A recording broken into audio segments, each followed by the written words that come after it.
We are in a sector that is so predominantly staffed by women, but yet still led by men. And it just really speaks to the barriers that are still in place for women. Eve Rodsky, who I really love. Have you heard of her? She's amazing. She wrote a book called Fair Play, and it's more about like the kind of household space, but it's talking about equitable distribution in the household of like childcare and household chores and things like that. But she says something that I just found really eye-opening in the way that like the world views women's time. And she says that the world views women's time as if it's infinite, where it views men's time as if it's precious, like diamonds. I'm not going to fight to be at a table that wasn't built for me. Welcome back to The Small Nonprofit, the podcast where your passion meets action. Hello, everyone. Welcome back to another episode of the Small Nonprofit Podcast. I'm Maria. And I'm Caitlin. Nice to be here. Yeah, nice to have you. Super excited to talk about what we're going to talk about today. Yeah. I'm sure a lot of people listening have actually experienced this themselves. I feel like I see it so many times when I just open up a like charitable, like a who we are page and see like the makeup of the staff team. And I see majority staffed by women. And there's usually like one, maybe two men working in the organization. And one of them is the CEO. So it's like, what is going on here? We are in a sector that is so predominantly staffed by women, but yet still led by men. And it just really speaks to the barriers that are still in place for women. It's wild to think about, especially because like the organizations that I've been, there haven't been that many men like actually working. Especially, I've been in a lot of social services organizations, so I don't know if that's why. And Mm-hmm. like they're kind of elsewhere when it comes to the front lines, but I definitely see them in the boardroom. And even our social service sector in Ontario, like a lot of the food security organizations are led by men. I know, I know. And I think, and this isn't something that is in any way specific to our sector. Like women are left out of leadership across the board, and there's not an equitable division there. But I think just the fact that we're a sector that is so predominantly staffed by women, and yet we're still experiencing barriers to leadership, even though we have the stats to back it up that there's approximately 80% of women who make up the workforce in nonprofit, but yet they're only making it less than half of the leadership positions. So, just really speaking to like what is happening here and like why are these barriers so prevalent and why is it so stark that we still, even though we have a much bigger pool to pull from, women are not still being allowed to get into these leadership positions. And of course, then there's a compounding barriers of being racialized, being disabled, being an immigrant, right? Today we just looked at gender. So just for anyone listening, we won't be diving deep into the racial aspects of it, but just the gender part. Um, and I found it interesting, like through the research for this episode, seeing that like less than 1% of executive director positions are filled by non-binary and trans EDs. Also seems like a huge gap. 100%. Yeah. When you look at people who aren't cis white women, this gap gets even bigger. And it just speaks to all the systemic barriers that we have in place, which is, it's kind of ironic and it's sad to see in a sector that really prides itself on promoting equity and promoting justice and being progressive. But yeah, we still have all these internal systems that are holding people back. Sometimes in nonprofit, we like to think we're immune to the systemic barriers that are happening out there, not here. We're good. We're trying our best. But I think that this is just another example of how we see those real life societal challenges being reflected in our own structures. Yeah, 100%. And in the research for our episode as well, we were looking at even when women do get to those leadership positions and when they are in those roles, they're still paid less than their male counterparts. And that gap grows the bigger the organization is, which means the bigger the pay gap is. I think I was looking at of the 50 biggest charitable foundations in America, only 4 are led by women. That's a big gap. Speaking of the pay disparity, even if you're one of the 1/5 of women who makes it into that leadership position become an ED, you're still gonna make 66% less than what your male counterpart is taking home. And that's just a study by DRG Search, but I'm sure there's lots of examples of women having like less benefits or maybe less flexibility. And oh, I really want to talk about this with you because you are a mom, but I just want to talk about like the motherhood penalty versus the fatherhood bonus, if you've heard about that second term. Yes. Yeah. It's something that I feel like I've definitely experienced in my life and thinking about my experience as a woman in the nonprofit space and my career and everything. I think that experience in the world is like assist white women and the privilege that that comes with. I feel like I was fairly naive in how you be treated differently up until the point where I became a mother.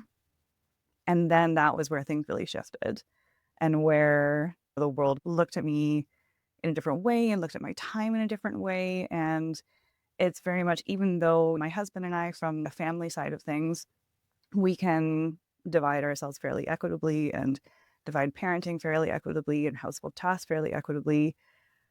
Everything else around us and the world that we live in still looks at my time as less valuable than his. And it looks at my time as I'm the default parent. I'm the first one getting the calls from daycare. I'm the person that needs to go for the pickups. I'm the person who should be taking time off of work when daycare is closed. I have a funny story about that where last year our daycare closes for spring break and I had less vacation time than my husband. So he took it off and I worked.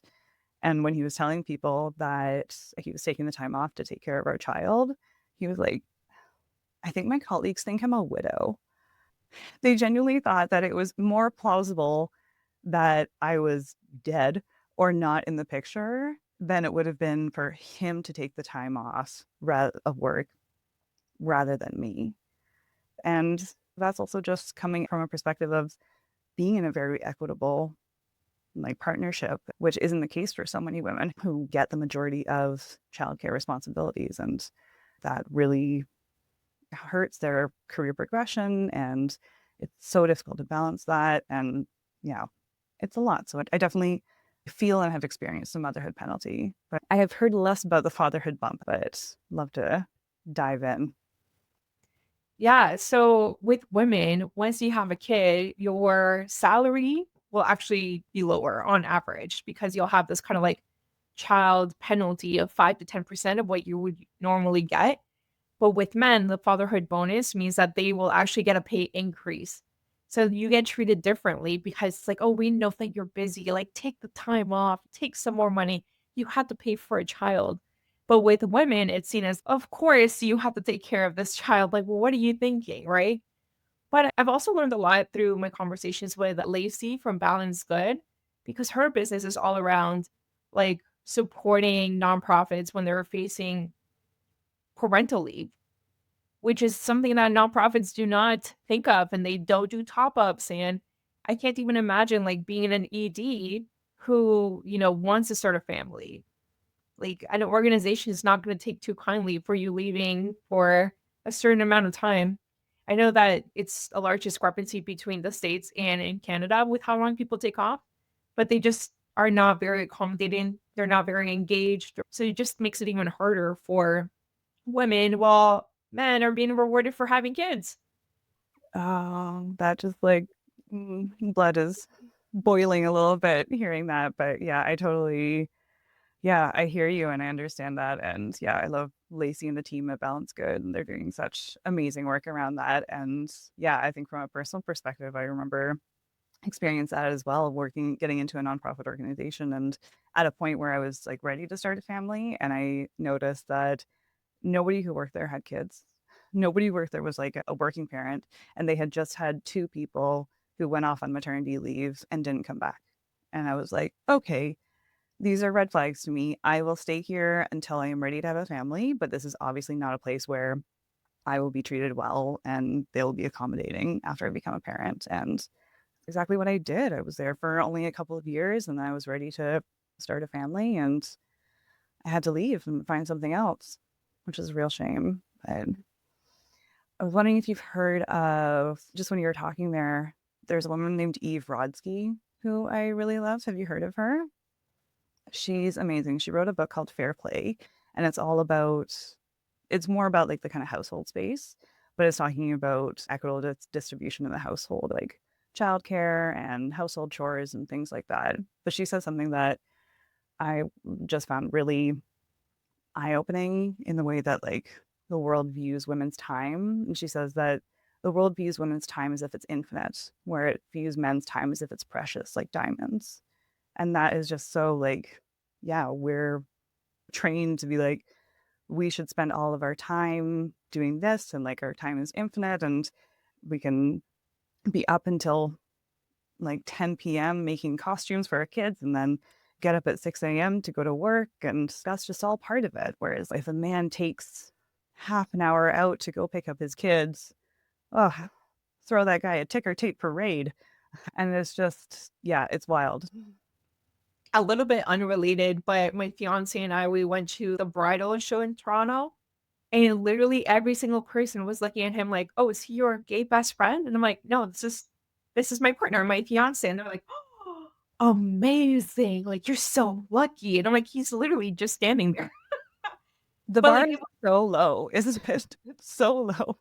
I remember my husband had an experience where he went to, when my son was really young, he went to the grocery store and was just like buying like baby food. And the woman was like checking him out, was like, "Your wife is so lucky." I wasn't even there. Like it's not like he brought it with it. Like I was at home taking care of our child. Like that's the bar. They just have to show up and buy food. And that's it. she's like twirling her hair and being like, "Your wife is so lucky," or your girlfriend. Do you have a wife or girlfriend? You know, like, ridiculous. I know. Yeah, it's crazy. But yes, you get treated very differently. Yeah, and same with planning a wedding. Like that's all unpaid work, but yet you're the one who's supposed to be doing it, and you're so lucky that your husband or your fiance is spending his precious time to come with you to this bridal show when it should be all your work. Where like wedding planning is literally a full-time job. Like, people do that for a living, but you're supposed to do it for free and that's expected. So I just did this talk on like the history of philanthropy and how like donor-centric fundraising came to be and community-centric fundraising came to be. And just thinking about how we got to this place in the history of philanthropy, we know that it started as a white women's hobby, right, back in the day. And I still see echoes of that today with how women are treated because I had this major gifts officer. She was making like literally 40K or something like that, but she was raising 1.5 million. And I was saying, like, she needs a raise. She needs a raise. I was talking to my board chair, and he's like, she doesn't do it for the money. Her husband has a really good salary. And do you know how many times I've heard that since from other people about, like, oh, this person, this lady was crushing it. She doesn't do it for the money. You know, her husband works in real estate or in tech. So we don't really need to increase her salary. She's here because she cares. Oh my God. And I think as women, we internalize some of that too.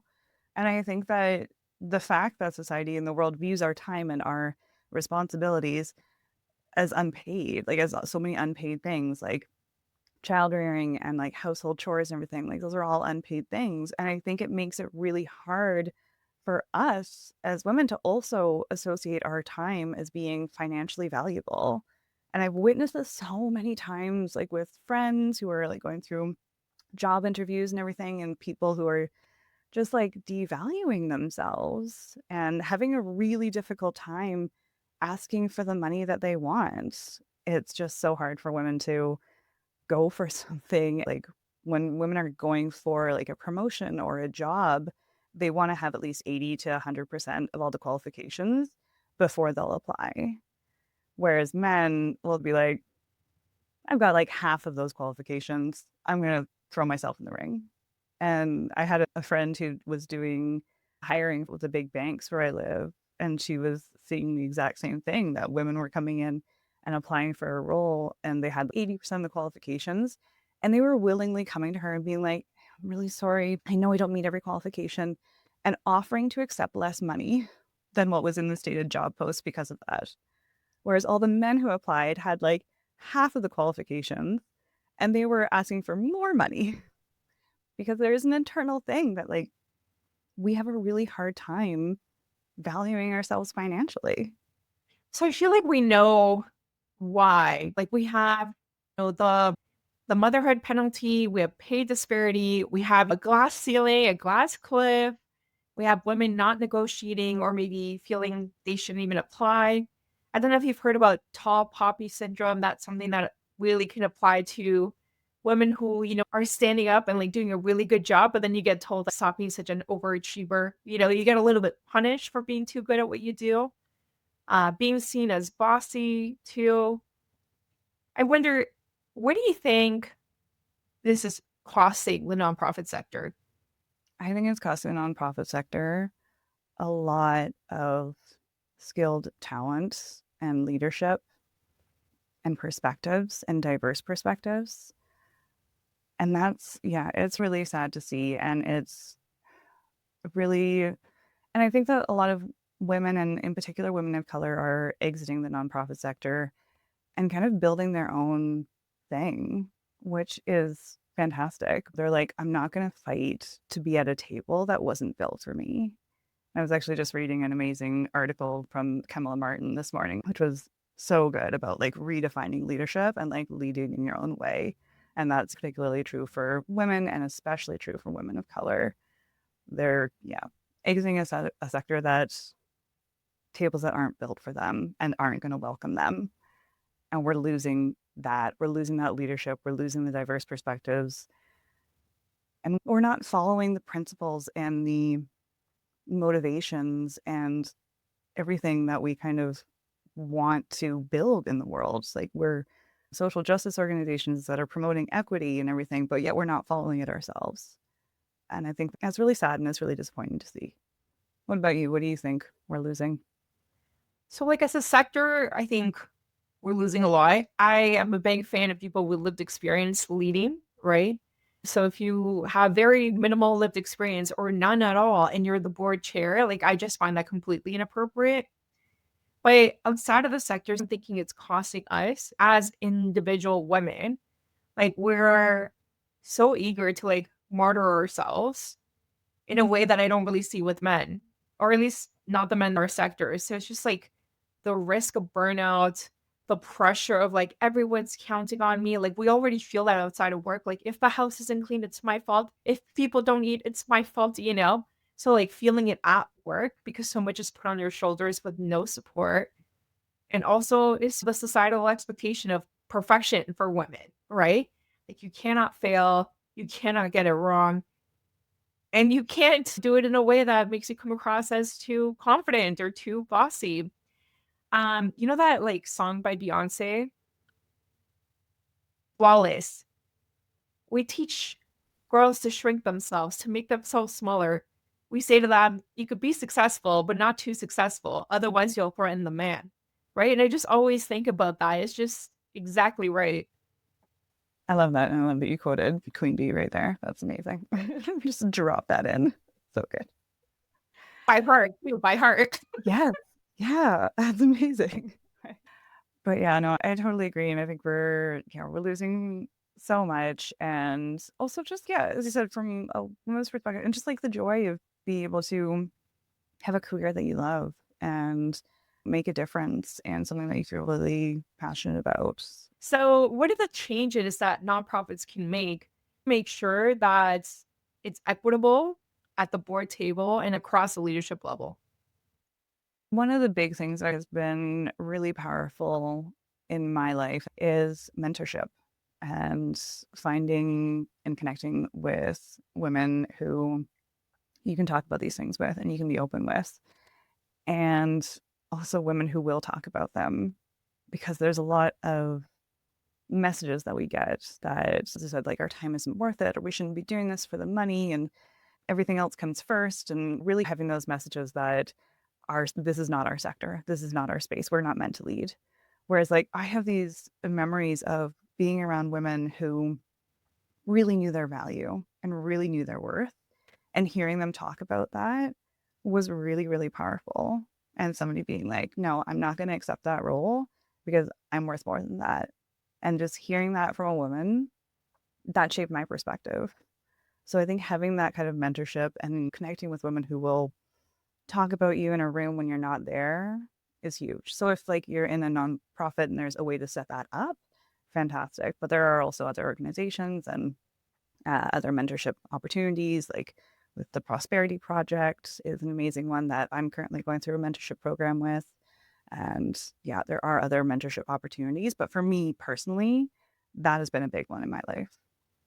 I think for me, something that has been really helpful in navigating these situations and spaces is refusing to shrink myself, refusing to make myself smaller. I've been in boardrooms where I'm the youngest person in the room. I'm not a member of the board. It's mostly men, and almost every single person is white. Also, like, I feel the way that I talk is very conversational. I don't talk in the way that a lot of board members interact with each other, it feels like. But also, I'm very femme presenting. So, like, I wear a lot of makeup every single day. I wear my fake lashes. I have bright red lipstick. My hair is styled. I wear cute clothes. And I feel that people perceive me as dumber because of that. So, like refusing to lean into these perceptions that they might have of me while still crushing my role, to me has been like a really good way to take back that power because you're not going to make me feel small. And I remember, like, actually, as a kid, I always wanted to go into law. And when I was a kid, I would be like, I can't be a lawyer because my boobs are too big. Like, people are just gonna not take me seriously because my boobs are too big. So, like, just thinking about the internalized stuff that you have from when you're a child and how that can show up as like an adult woman sitting in a boardroom and like you're there to own the space. This is your space. So I think that has been super, super helpful. You can't take something away from me unless I let you. That's incredible. And that's, yeah, super well put. Also, I could 100% see you as a lawyer. You would have been a great lawyer. And also good for you for being in those spaces and having that perspective. And as I was just talking about with the whole mentorship thing, like even just another woman hearing you talk like that is huge. Like it is a perspective that's sometimes not heard and not really talked about. So that's inspiring. And hopefully somebody else who's listening to this, they'll be sitting in a boardroom and maybe you remember that. So it is about talking about this stuff and like bringing to light all those things that are internalized that maybe we didn't realize, and I see it so much. Super qualified friends who and like colleagues and everything who just don't feel like they're ready for that promotion or don't feel like they're ready to be in that room. Like you're so ready. You are, you can do this, but it's just like that internalized thing where they just don't see it and they just don't have that confidence sometimes. So it can be really hard to put yourself out there. So I think like listening to this and saying like, I belong in this room is just, yeah, it's really huge and it's powerful. Something that I think would even be helpful for leaders listening, like audit the space that you're in. How is it friendly to women, right? Like, are there pads and tampons in the washroom for people who menstruate, right? Like, where do you see yourself reflected in the actual space? Is this exactly how you'd want to work? Is there child mining? Some organizations do have that, right? So it's just like interesting of the different things outside of your pay and your role that you could suss information from. Yeah. And yeah, I love that. Love a bathroom with pads and tampons in there. Check mark, green flag. And also just looking at what are your family friendly policies? Do you have flexible working? Do you make accommodations for that? And not just for the women in your organization, but for men too, because we need to have it more normalized that like men have childcare responsibilities as well. So, things like that where it's stepping back and thinking, are these family friendly policies? Do we have flexibility in the workplace? And if not, what are we losing and who are we excluding? And so there's an organization that I don't think I ever said that out loud to them that this is why I left. But, these are things that played in my head when I was looking at the organization I was in and impacted my decision to leave. I love that. There's a retention piece to this too, right?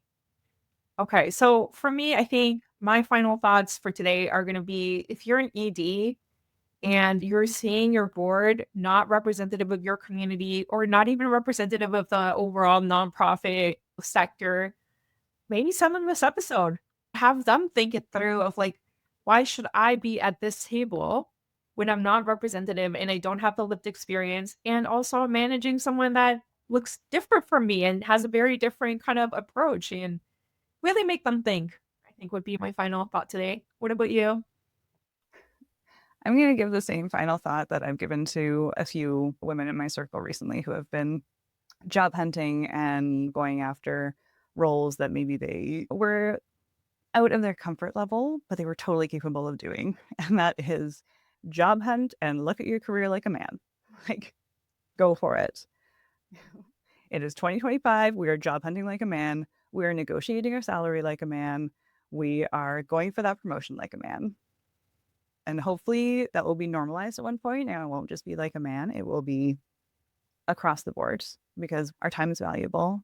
Our time is worth it. We're worth it. And we need to be represented in all levels of the nonprofit sector. And we deserve it. Thank you all for joining us today for another episode of the Small Nonprofit Podcast. As always, if you want to see our lovely faces, you can check us out on YouTube. Thank you for listening to another episode of the Small Nonprofit. If you want to continue the conversation, feel free to connect with our guests directly or find me on LinkedIn. Let's keep moving money to mission and prioritizing our well-being. Bye for now.